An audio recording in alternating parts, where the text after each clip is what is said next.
ముందుగల్ల మన తొలి వెలుగు ప్రేక్షకులందరికీ నమస్తే.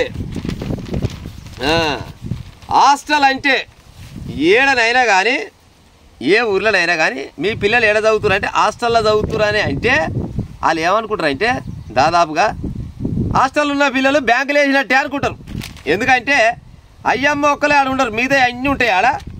ఆ అయ్యమ్మ లెక్క కూడా చూసుకుంటేందుకు సార్లు మేడాలు మళ్ళీ పోతే అటెండర్లు ఆయమ్మలు వీళ్ళందరూ ఉంటారు.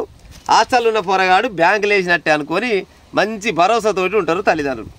కానీ జయశంకర్ భూపాలపల్లి జిల్లాల గాంధీనగర్లో అన్నట్టు ఒకటి అర్బన్ రెసిడెన్షియల్ ఉందంట, హాస్టల్ ఉందంట. ఆ హాస్టల్లో 11 మంది విద్యార్థులకు వాంతులు విరేచనాలు అయ్యి మొత్తం ప్రాణాపాయ స్థితికి పడ్డారట. అందరిని ఉటా కొనబోయారంట, దవాఖానలు వేసిరట. దవాఖానలు వేస్తారు ఏమైందని టెస్ట్ చేస్తే వీళ్ళు తిన్న దాంట్లో తాగిన దాంట్లో ఏదో కలవరాంది కలిసిందని డాక్టర్లు పరీక్షలు చేసిరట. పరీక్షలు చేస్తారు కల్లా వీళ్ళు తాగిన నీళ్ళల్లో ఈసం కలిసింది, అది ఏంది గడ్డి మందు కలిసిందని డాక్టర్లు చెప్పిరట. ఈ గడ్డి మందు పాడైపోయి మరి గడ్డి మందు ఎట్టొచ్చింది హాస్టల్కు ఏమెక్కరా అని పోలీసులు చిన్నగా ఎంట్రీ అయ్యారట. పోలీసులు ఎంట్రీ కాగానే చెప్పుర్రా ఓడోడి ఏం చేసి ఏం కథ అంటే ఆడ 2 సార్లు ఉంటారట. ఈ మధ్యలో ఒక స్పెషల్ సార్ వచ్చిందట. ఆడికి స్పెషల్ ఆఫీసర్ వస్తే ఆ స్పెషల్ ఆఫీసర్కు ఆడ ఉన్న సార్కు ఇద్దరికి పడతలేదట. మరి ఆ ఇద్దరికి ఏడొచ్చిందో మనకు తెలియదు. కానీ ఎవడైనా కానీ సార్ల వడగుట్టే ఆ సన్నాసులు అంటోళ్ళు అంటే ఆ ఇద్దరిని అంటున్నా, అందరు సార్లు అంటలేను, ఆ 2 సన్నాసులకు వడగుట్టే వాళ్ళు చూసుకోవాలి. అవునారా వాళ్ళు వచ్చారా? మీకు వడగుట్టే నువ్వు ఏం చేస్తావు ఆ సార్ మీద బదనాం పెట్టాలని ఈ సార్ గాడు ఏం చేసిండట, తాగ నీళ్ళల్లా గడ్డి మందు పోసిండట. గడ్డి మందు పోస్తే ఆ నీళ్ళు పొరగాళ్ళు ఏం తెలియని పిల్లలు పోయి తాగేసరికల్లా 30 మంది ఉంటారు హాస్టల్లో. 11 మంది పరిస్థితి మొత్తం దారుణంగా తయారైందట.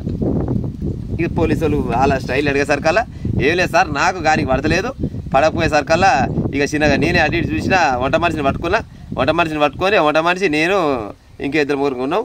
ఇక అందరం కలిసి వాళ్ళ ఇంత గడ్డి మంది పోసినాం. గడ్డి మంది పోస్తే ఈ బదనం అంతా వాళ్ళ మీద ఏదో అనుకున్నాం అని చెప్పిండట.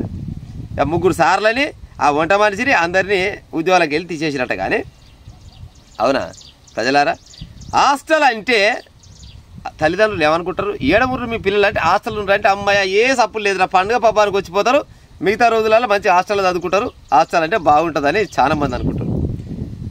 మిమ్మల్ని నమ్ముకొని హాస్టల్కి పంపిస్తే మీరు పంచాయతీ పెట్టుకొని జర్ర నోరు జాగ్రత్త ఏమనుకోకూరి. అవునారా ఓ బాల్కావు సారు, నీకేమైనా సిగ్గులాచ ఉన్నాదిరా? నీకు లేరరా గసండి పిల్లలు? ఇప్పుడు వాళ్ళు అదృష్టం బాగుండి బతికిరు. కానీ మరి కర్మజాలి 11 మందే కనుక పానాలు ఇడిస్తే మరి ఇలా పరిస్థితి ఏం కావాలి రాష్ట్రంలో? దయచేసి ప్రభుత్వం వాళ్ళు పట్టించుకొని ఎవడైతే గడ్డి మందు కలిపిండో ఆ గడ్డి మందు కలుపుతానికి సహకరించిన సన్నాసులు ఆడ ఉండే వంట మనిషి ఆడ ఎవరెవరికైతే ఎరకనో వీళ్ళందరికీ యావజ్జీవ కఠిన కారాగార శిక్ష చేయాలి. సరే ఉరిశిక్ష చేసి వేయాలని అనాలి, కానీ నోటితో అనలేక అన్నగానే బుడబుడ్డ పిల్లల్ని హాస్టల్లో పంపిస్తే హాస్టల్లో మంచిగా చదువుకొని పెద్దోళ్ళు అవుతారనో లేకపోతే ఆర్థిక పరిస్థితులు బాగాలేకనో ఏదో రకంగా హాస్టల్లో జాయిన్ చేపిస్తే మీకు వాడక గిసోండి పనిచేసి మళ్ళీ వీళ్ళు వచ్చానంట ఆ చదువుకునే పొరగాల దగ్గర ఆ గడ్డి మంది కొనవే వాళ్ళ బొంతల మీద చల్లినట. బొంతల మీద చల్లితే ఆడున్న విద్యార్థులు చెప్తున్నారట ఈ సార్గాడు మా బొంతల మీద మొత్తం గడ్డి మంది చల్లినట. గిసోండి సైకోగాళ్లకు మీకు చదువుకొని ఉద్యోగాలు వచ్చినాయా లేకపోతే ఎవరివైనా తరాజ పట్టుకొని జోకితే ఉద్యోగాలు వచ్చినాయా? మీకు పంచాలంటే మీరు పడి సావాలా. కానీ ఉత్త పుణ్యానికి అవంశమేరు కానీ విద్యార్థుల పైన మీకు కక్ష సాధించుకుంటే పడవుతుందిరా. ఇప్పుడు 11 మందికి ఇలా పానాలు అయితే ప్రస్తుతానికి అయితే పర్లేదు అంటే ఒక తీరుగున్నాయి. అందులో ఎవరికన్నా ఏమన్నాయి గట్టిగా పానం మీదకి వచ్చిందనుకో, పానమే పోయిందనుకో, మీ ఇద్దరు పంచాయతీ వల్ల అంటే అట్లా ఉంటుంది. కానీ మరి పోయిన పోరగాళ్ళు వస్తారా బాడకావు?